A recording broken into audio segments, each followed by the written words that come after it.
Assalamualaikum warahmatullahi wabarakatuh. Apa kabar anak-anakku semuanya?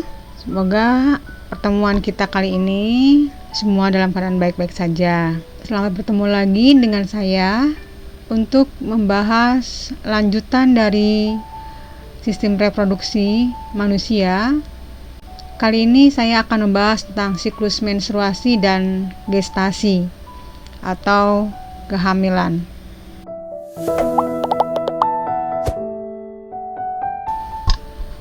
Anak-anakku semuanya, normalnya seorang wanita akan mengalami siklus tiap bulannya yang kita beri nama dengan siklus menstruasi. Siklus ini dimulai pada saat masa pubertas hingga menopause. Tetapi rentang siklus ini setiap wanita mengalami perbedaan. Selama siklus menstruasi, ada suatu proses yang terjadi secara bertahap di dalam rahim, dan kita bagi fase ini menjadi 4 fase. Sebelum kita melanjutkan pembahasan tentang siklus menstruasi, tujuan pembelajaran kita kali ini adalah saya harapkan kalian bisa menjelaskan siklus menstruasi dengan menggunakan carta. Dalam hal ini carta tentang hormonal. Kemudian juga saya berharap kalian bisa menjelaskan peristiwa fertilisasi, kehamilan atau gestasi, dan persalinan. Juga saya harapkan kalian mengetahui contoh-contoh teknologi dalam sistem reproduksi dan menjelaskan hubungan metode kontrasepsi dengan program-program kependudukan atau keluarga berencana. Anakku semuanya, pada wanita yang kita ketahui bahwa wanita memiliki hormon yang khas yang dihasilkan oleh hipotalamus, yaitu gonadotropin releasing factor. Hormon ini akan merangsang hipofisis untuk melepaskan gonadotropin dan prolaktin inhibitory hormone untuk menekan produksi prolaktin. Hipofisis pada bagian anterior pada wanita akan menghasilkan 3 hormon, yaitu follicle stimulating hormone, luteinizing hormone, dan prolaktin. Apakah itu siklus menstruasi? Orang menyebutnya dengan haid. Siklus ini adalah proses bulanan yang akan dialami oleh wanita normal, di mana terjadi serangkaian perubahan pada tubuh dan organ reproduksinya karena didorong oleh hormon. Dalam proses ini, wanita dapat mengalami menstruasi juga kehamilan. Pada siklus menstruasi, sel telur akan berkembang dan dilepaskan dari ovarium. Peristiwa ini disebut dengan ovulasi. Pada saat yang sama, lapisan endometrium akan menebal untuk mempersiapkan kehamilan. Jadi, haid adalah kegiatan biologis manusia, dalam hal ini seorang wanita, yang bagian dari siklus reproduksi, di mana haid ini adalah keluarnya darah yang bercampur dengan kotoran ovum yang telah mati. Periode menstruasi secara normal adalah 21 sampai 36 hari. Rata-rata 28 hari siklusnya, dengan lama haid 3 sampai 7 hari. Menstruasi adalah pendarahan yang secara periodik. Itu merupakan siklus dari uterus yang dilengkapi dengan pelepasan endometrium pada bagian dinding rahimnya kalau ovum tidak dibuahi. Tentunya mekanisme ini dipengaruhi oleh pelepasan hormon-hormon yang berkaitan dengan adanya kerjasama hipotalamus dan ovarium. Pada saat menstruasi, seringkali hormon-hormon ini juga memberikan relaksasi pada fisiologis pada wanita. Misalnya, efek-efek psikologis ini seringkali seorang wanita menjadi bad mood ya. Itu memang alami yang dialami oleh wanita pada umumnya. Seperti tadi sudah saya jelaskan bahwa menstruasi pada wanita meliputi 4 tahapan. Pertama adalah fase proliferasi, fase ovulasi, fase sekresi, dan fase menstruasi. Proliferasi adalah fase pertumbuhan lapisan endometrium rahim, dan peristiwa pertumbuhan ini dipengaruhi oleh hormon estrogen. Seiring juga dengan pematangan folikel akibat pengaruh dari follicle stimulating hormone. Sementara fase ovulasi itu terjadi pada tahapan setelah proliferasi antara hari ke-12 sampai ke-14, di mana pada waktu itu ovum dilepaskan, dikeluarkan oleh ovarium, terlontar keluar akibat pecahnya folikel di dalam ovarium. Nah, folikel yang tadi berisi ovum ini setelah pecah, maka folikel ini akan berubah menjadi corpus luteum. Corpus luteum inilah akan merangsang terbentuknya hormon progesteron. Fase ketiga adalah fase sekresi. Fase ini dimulai dengan pematangan lapisan endometrium. Jadi dinding endometrium itu menebal sampai kemudian penebalan ini menjadi 2 kali lipat dari normal. Dan mengapa dinding endometrium ini bisa menebal? Karena pengaruh dari kombinasi hormon estrogen dan progesteron. Penebalan ini dimaksudkan untuk mempersiapkan bila terjadi fertilisasi dan siap untuk menampung atau menerima implantasi zigot setelah terjadinya fertilisasi. Keempat adalah fase menstruasi.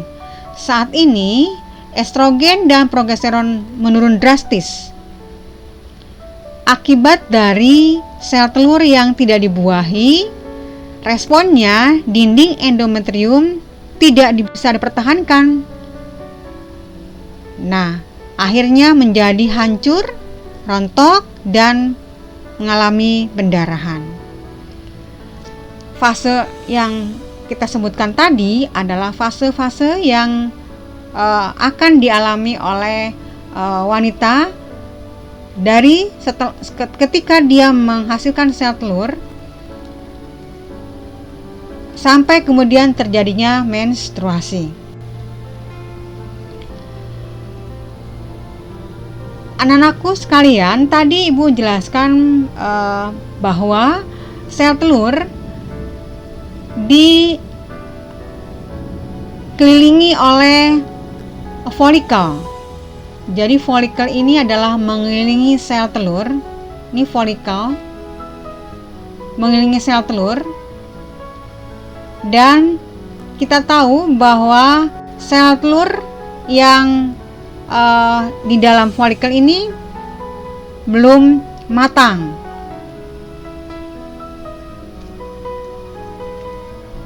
Nah, kalau kita perhatikan tabelnya, perhatikan oleh kalian semua di sini tentang periode yang dilalui oleh wanita, yaitu ketika peristiwa menstruasi, kemudian terbentuknya folikel, kemudian fase luteal atau fase ovulasi, dan lanjut lagi siklus kembali lagi ke menstruasi.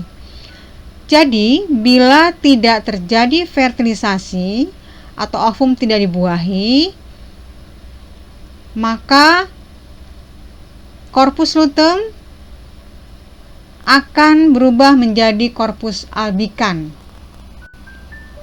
Kemudian hormon estrogen dan progesteron akan terhenti. Dan turunnya kadar hormon estrogen dan progesteron akan menyebabkan peluruhan endometrium. Ovum yang tadi tidak dibuahi akan ikut meluruh bersama dengan dinding endometrium tadi. Kira-kira 5 hari, 3-5 hari mengalami pendarahan sebanyak 50 ml.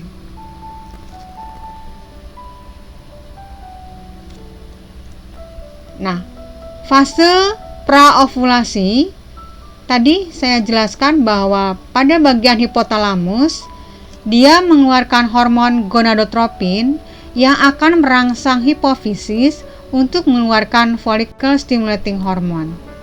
Nah, FSH ini akan merangsang pembentukan folikel primer di dalam ovarium yang tadi saya sebutkan mengelilingi oosit primer. Keduanya terus akan tumbuh sampai hari ke-14. Pada hari ke-14 itu, maka folikel yang matang tadi akan dilontarkan oleh folikel de Graaff dan ditangkap oleh fimbria. Selama pertumbuhannya, folikel ini melepaskan hormon estrogen yang menyebabkan pembentukan kembali lapisan endometrium atau proliferasi. Penebalan ini juga didukung oleh produksi hormon progesteron.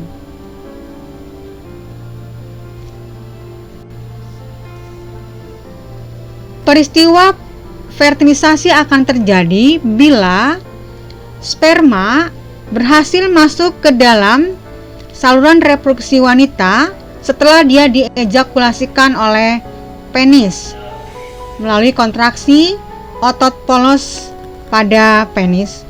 Sekali dia mengeluarkan semen sekitar 2-6 ml mengandung 200-600 juta sperma, dan ini cukup banyak untuk terjadinya peristiwa fertilisasi dengan baik.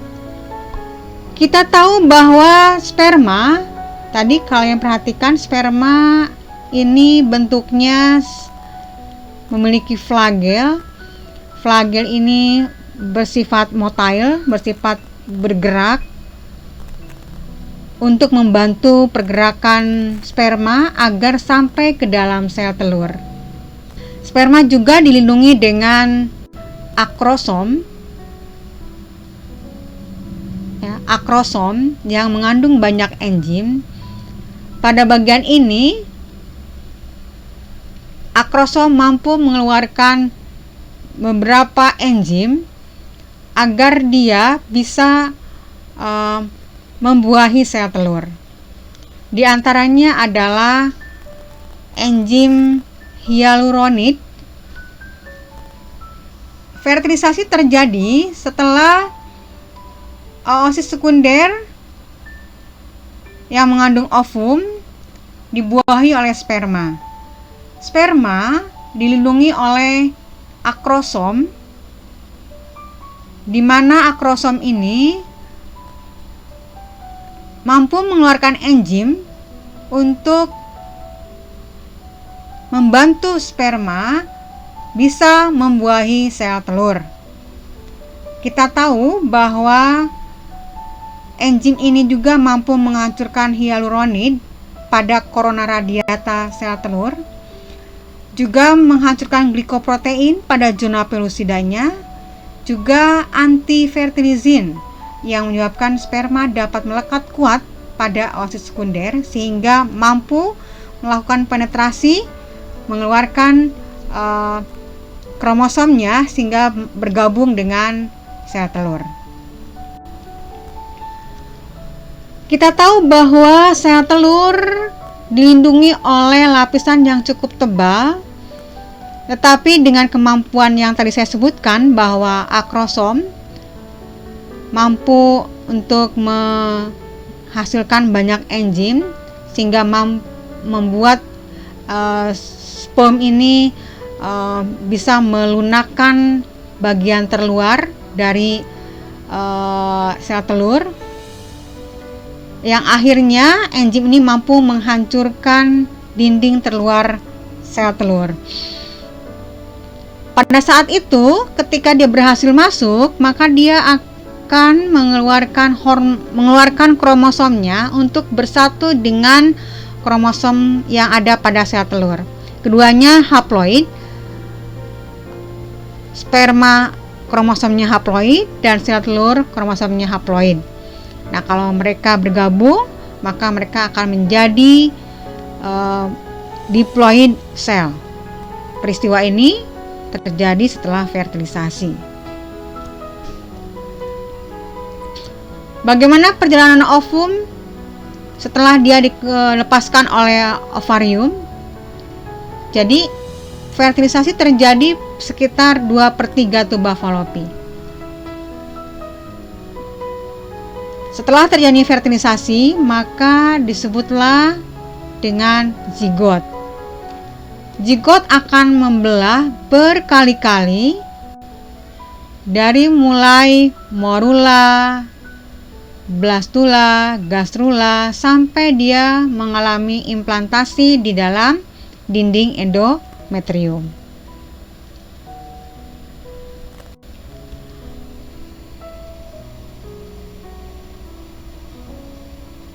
Nah, pada saat dia bertemu dengan dinding endometrium, setelah dia terbentuk zigot, maka dia akan mengalami implantasi atau penempelan pada dinding endometrium. Tetapi bila tidak terjadi fertilisasi, maka sel telur ini akan berubah dan dia akan membusuk sepanjang jalan dari lapisan uterus, dan akhirnya terjadilah periode yang kita sebut dengan siklus menstruasi. Jadi kita sebutkan tadi, zigot adalah sel telur yang telah dibuahi di mana sudah bersifat diploid. Dan pada waktu itu zigot membelah secara mitosis berkali-kali seperti bola, dan akhirnya dia akan menempel pada dinding endometrium dan terus berkembang menjadi pertumbuhan janin. Gestasi atau kehamilan adalah diikuti setelah zigot membelah secara berkali-kali. Ya. Jadi pada saat inilah terbentuklah yang disebut dengan fetus atau janin yang ditanam pada dinding endometrium.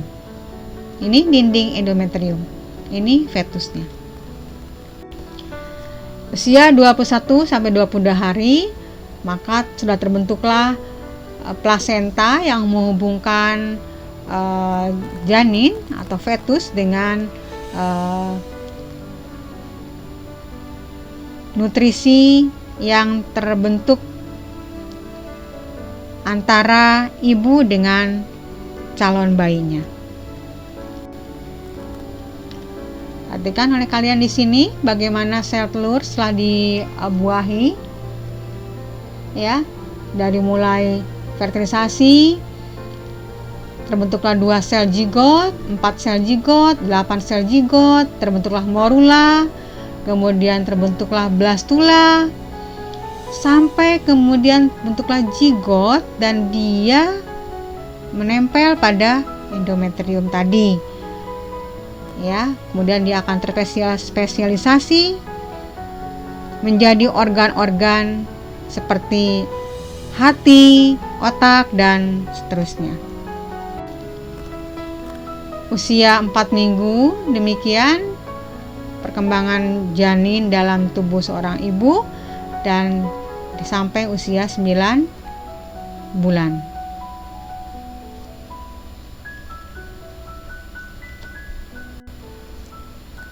Plasenta adalah yang menghubungkan antara embrio dengan ibunya. Di plasenta ini mengandung banyak nutrisi dan oksigen untuk pertumbuhan embrio.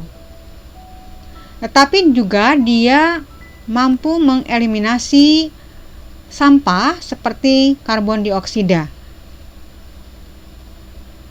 Pada plasenta ini embrio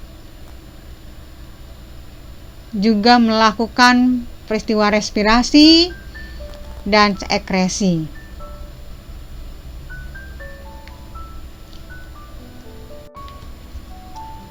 Pada usia 9 bulan, maka bayi akan dilahirkan. Dia akan keluar dari rahim ibunya. Saat itu kemudian interaksi pertama kali ketika dia keluar dari rahim ibu adalah dengan menangis sebagai respon dari berfungsinya paru-paru.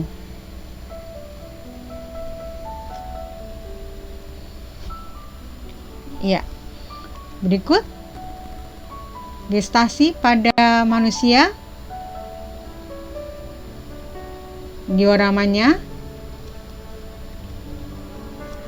Nah, anak-anakku, tadi saya jelaskan pada saat ovum sebelum dibuahi ada peristiwa oogenesis dulu. Jadi oogenesis itu dimulai saat oosit berada dalam suatu folikel. Folikel ini tadi kan berfungsi untuk menyediakan sumber makanan bagi oosit. Nah, folikel itu akan mengalami perubahan seiring dengan peristiwa oogenesis. Pada tahapan meiosis 1, folikel primer menjadi folikel sekunder. Kemudian terbentuklah oosit sekunder. Folikel sekunder ini akan menjadi folikel tertier. Pada masa ovulasi, folikel tertiernya akan menjadi folikel di Graaff. Setelah oosit sekunder keluar dari folikel di Graaff menjadi corpus luteum. Jika tidak terjadi fertilisasi, corpus luteum akan mengkerut dan jadilah corpus albicans. Dan jika terjadi fertilisasi, corpus luteum akan tetap mempertahankan diri sambil memproduksi hormon estrogen dan progesteron. Pada materi ini juga saya akan sedikit membahas tentang alat kontrasepsi. Dalam pengertian bahasa, kontrasepsi itu berasal dari dua kata, kontra dan konsepsi. Artinya upaya untuk mencegah terjadinya pembentukan. Jadi alat kontrasepsi adalah upaya manusia yang dilakukan untuk mencegah peristiwa fertilisasi. Berbagai pilihan yang tersedia pada peristiwa menghalangi pembentukan konsepsi ini adalah dari mulai kita tahu bersifat hormonal dan non-hormonal. Hormonal biasanya adalah berupa kontrasepsi non-permanen. Sementara kontrasepsi yang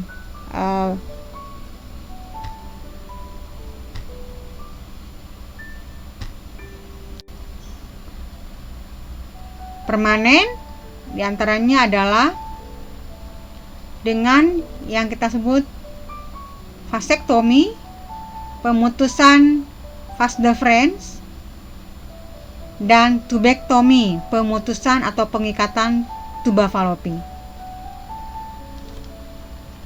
Jadi yang non permanen meliputi hormonal, misalnya pil KB, kondom, Coverti, dan spiral. Itu adalah yang kontrasepsi non permanen. Jadi ada yang bersifat hormonal dan ada yang bersifat alat yang sengaja disimpan atau diletakkan pada uterus untuk mencegah terjadinya kehamilan.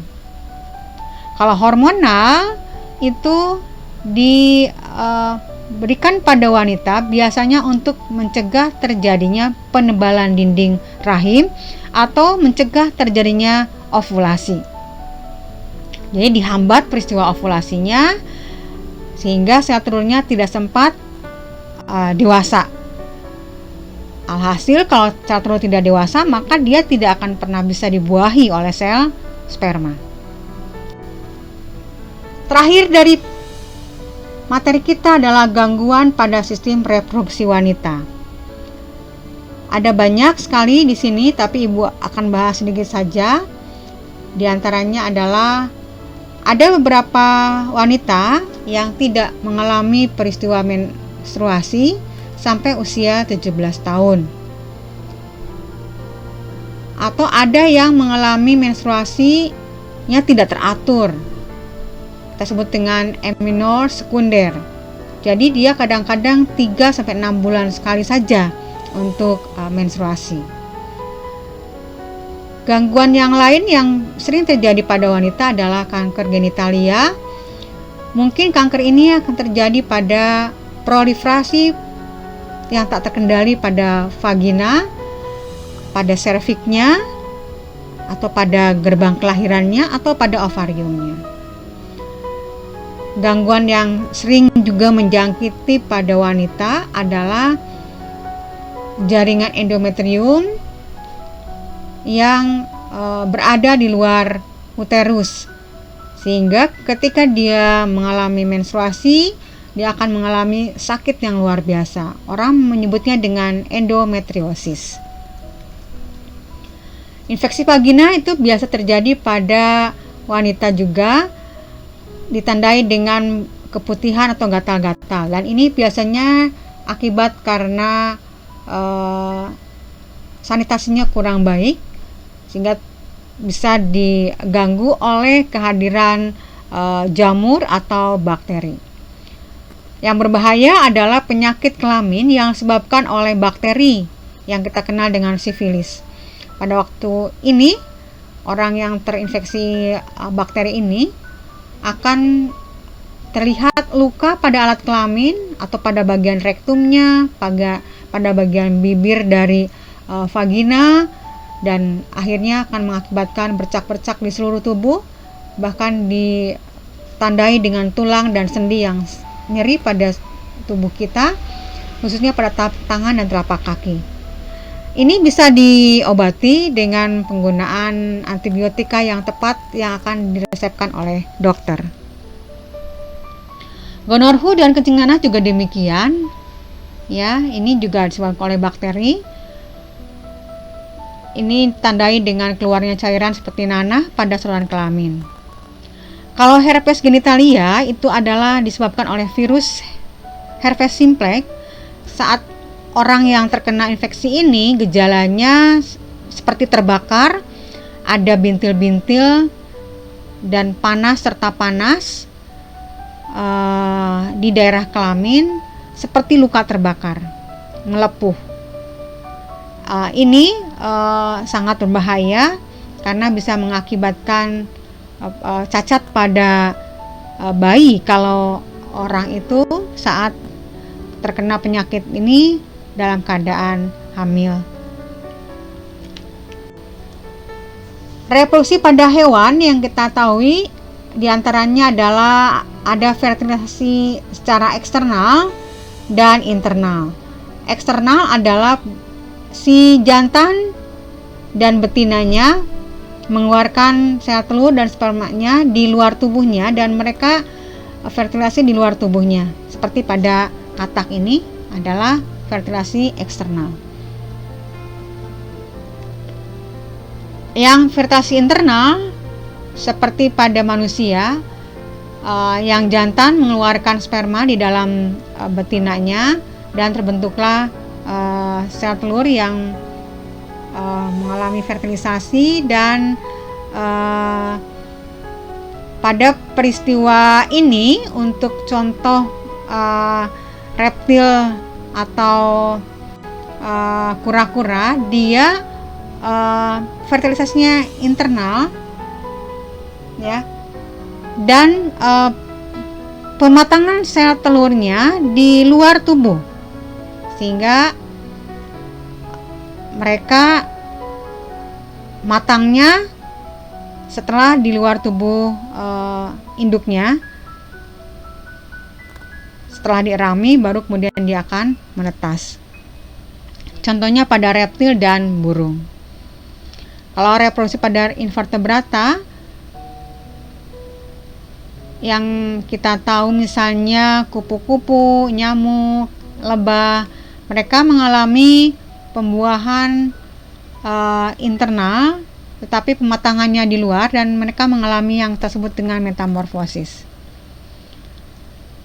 Baik, anak-anakku, sekian saja dari pembahasan kita tentang sistem reproduksi yang diakhiri dengan siklus menstruasi dan kehamilan. Demikian, mohon maaf bila ada salah dan sampai bertemu lagi pada pertemuan yang akan datang. Dan saya berharap kalian bisa memahami ini dan percayalah bahwa kita akan sehat-sehat saja. Bertemu lagi pada pertemuan di sekolah. Terima kasih. Assalamualaikum warahmatullahi wabarakatuh.